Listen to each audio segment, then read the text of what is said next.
Welcome everyone to Mountain Woman Radio. I am your host, Tammy Trayer, and today is a little bit of a different type of radio podcast. Usually you guys catch me walking out through the wilderness with my dogs and enjoying the scenery and sharing my thoughts. Well, today I have a special guest joining me, someone who I have become very good friends with over the years. I found her through her children's book that she has written, Lost on Hope Island. And that is actually what we are using in our Kids Corner right now for our Friday reading. So I'm going to introduce to you Patricia Harman, and you guys can get to know her today instead of listening to me rambling on while I'm walking through the wilderness. So Patricia, welcome to Mountain Woman Radio. Nice to be here. Good to have you. I'm talking to you from West Virginia, wherever your listeners are. It's not part of Virginia. I think that's a funny joke because people will say, "Oh, my sister lives in Richmond. Do you know her?" Like West Virginia is actually a different state, and it's pretty far away from Richmond. But anyway, that's where I am, and it's a great pleasure to be with you guys. Awesome. Well, why don't you just take the floor and share a little bit about yourself, because you've had a really awesome and interesting life yourself. Well, as I said, I live in West Virginia. I write books. Mainly they have something to do with a midwife because that's what I am. I retired a few years ago. I was getting up at night. I was going through menopause and I was writing down the stories of the patients that I saw that day.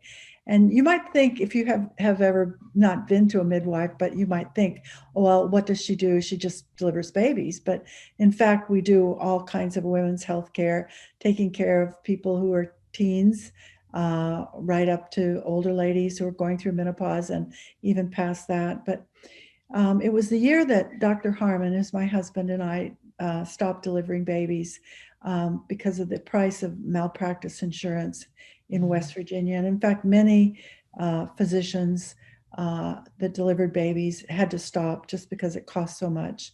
Mm-hmm. But financially, you don't know any poor doctors, right? Somehow we tend to make it. And we decided that really we were paying more for the insurance than we were making. So it was probably time to stop delivering babies. We still did prenatal care, and Tom did infertility and all other kinds of GYN problems.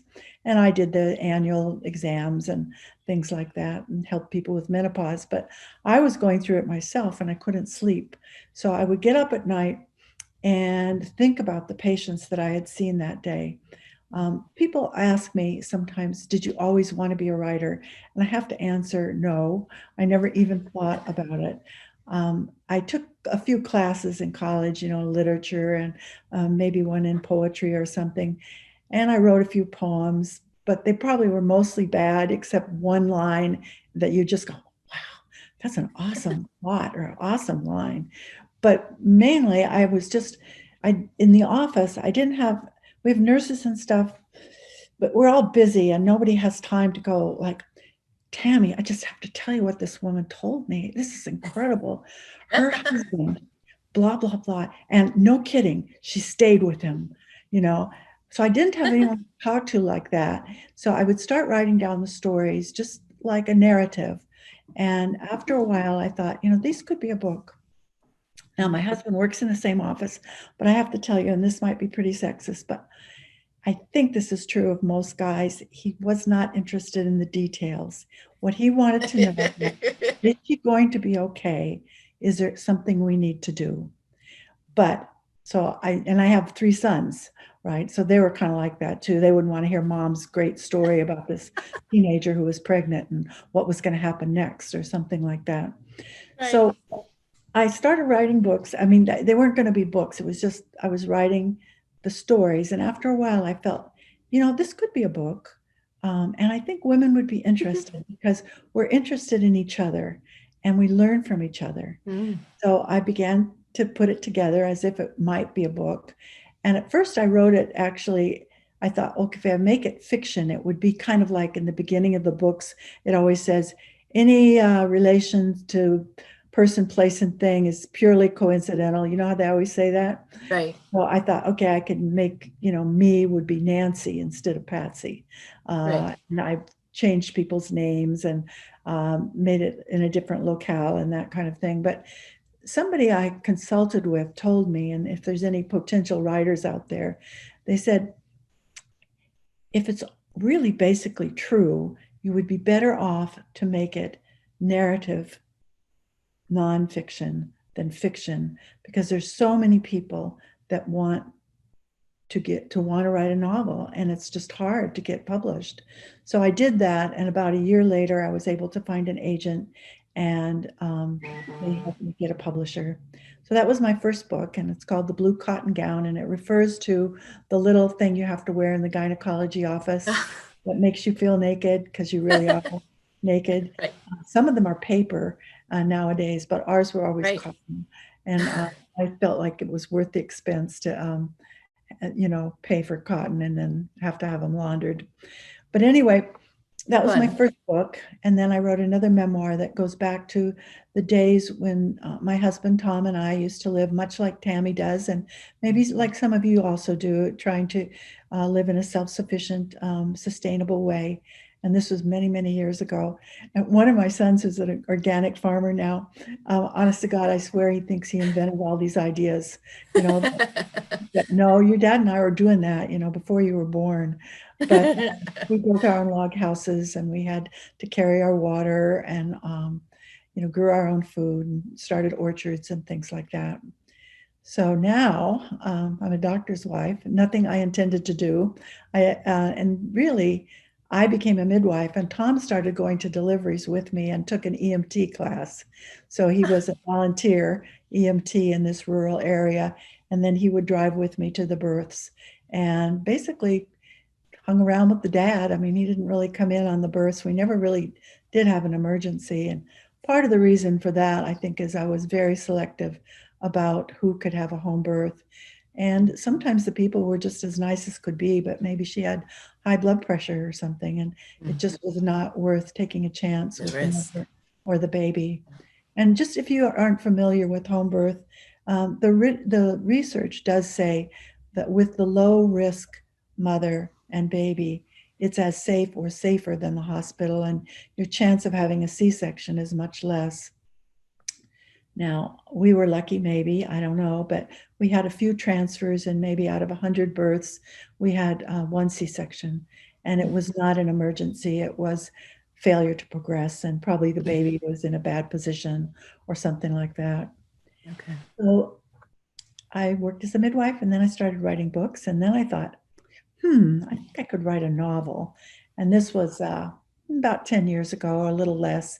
Remember when we went through the first small depression?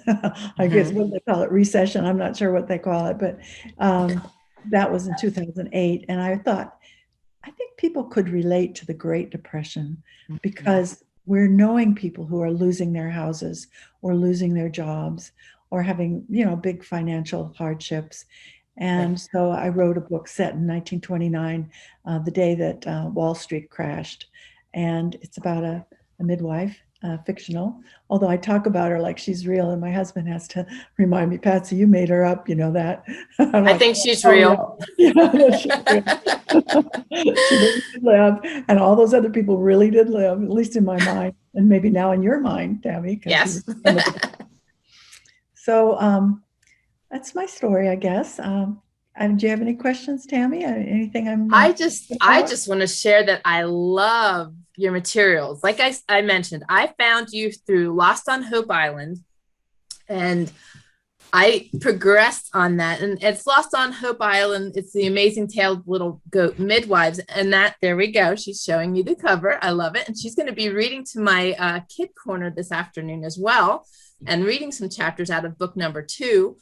But I got hooked on that book. It's a kid's book, but I got drawn into that book so intensely. And it's also, it's on preparedness. It's surviving on an island. And, it just has so many aspects of preparedness in there. I was really excited to be able to share that with the kids. And then as I'm doing this with the kids, I started reading her series that she was just talking about, and started with the Midwife of Hope River.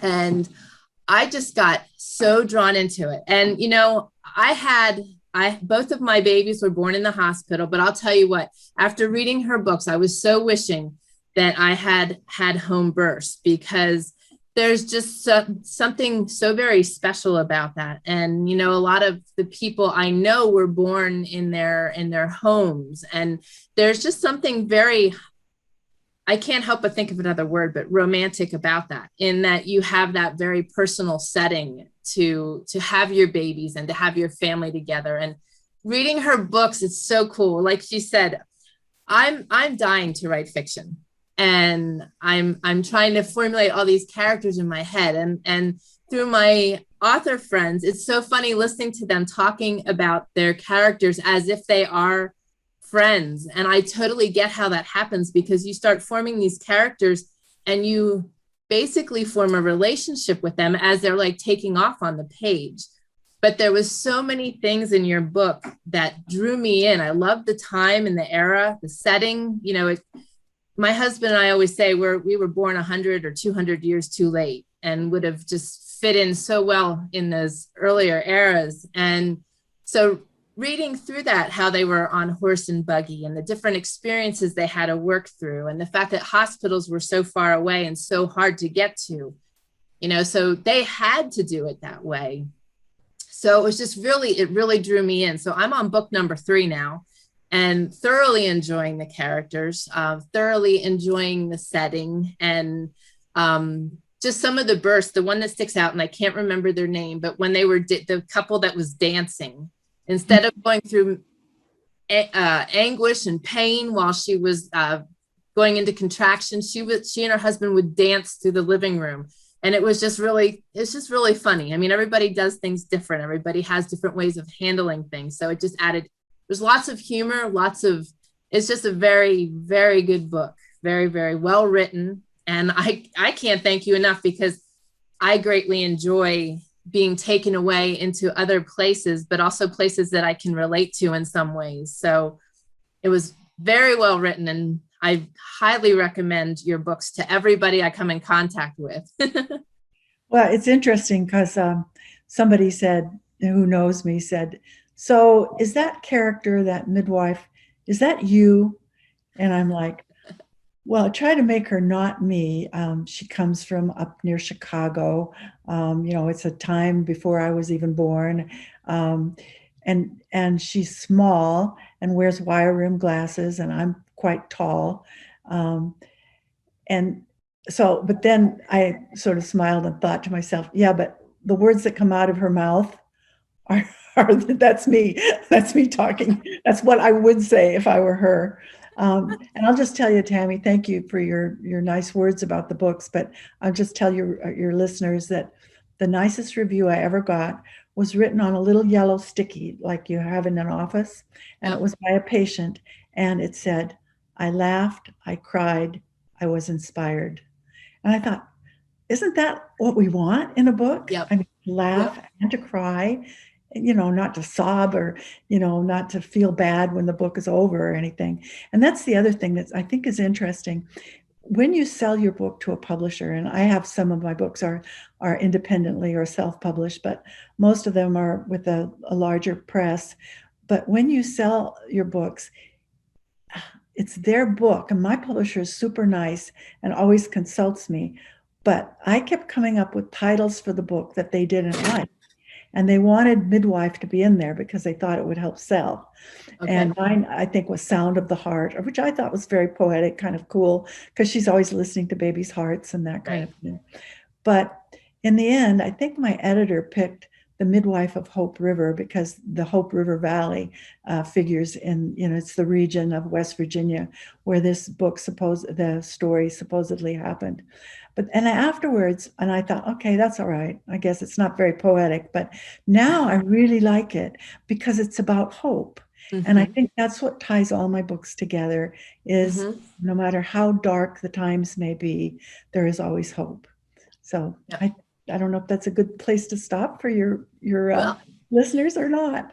Well, then that's exactly it. Because in the book, there's so many ups and downs and different things they had to experience. So it was, and you shine through it so much. You have, it's funny because I kind of, as I'm reading the book, I picture you because you have just such a unique character about you, and knowing the things you've done in your past, it was just kind of fun for me because I know you and reading the book. So I don't know, for me, I kind of correlated the two, but that was a very wonderful review of your books and very sound, because it's just, I don't know, they just touch you deep somehow. And I really have enjoyed them. And the kids have been enjoying the Lost on Hope Island tremendously.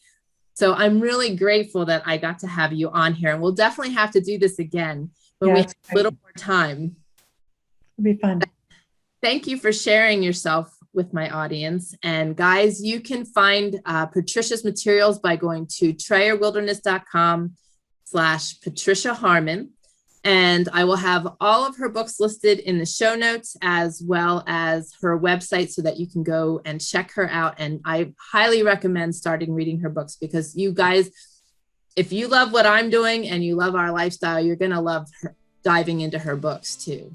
Very much so. So Patricia, thank you so very much. All right, guys, you take care. Until the next one, God bless.